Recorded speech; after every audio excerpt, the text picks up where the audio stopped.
Hello everybody, welcome to my channel. Bibili ako ng bigas at ipakikita ko sa inyo kung ano yung choices kong rice dito sa Israel.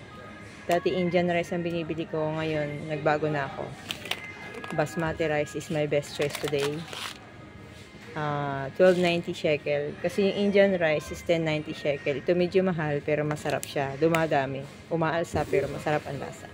Anyway, I'm Sha and this is Israel Hotel Housekeeper channel. Please watch this.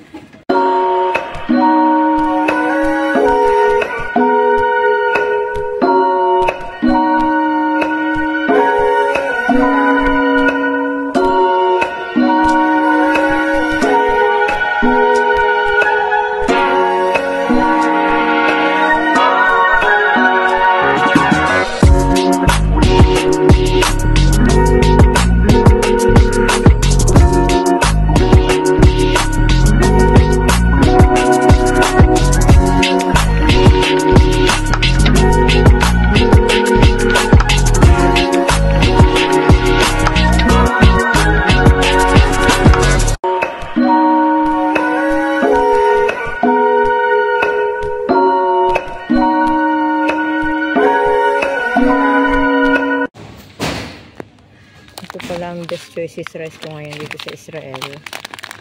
Basmati rice. 12.90 ang price niya. Okay. Yan ang binibili ko kasi buhaghag. Pag niluto mo siya, dumadami.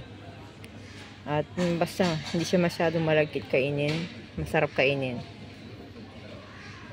Sunod, ito ang bibilhin ko. Mas makakatipid ito. 5 kilos. 59.50 shekel. Basmati rin siya.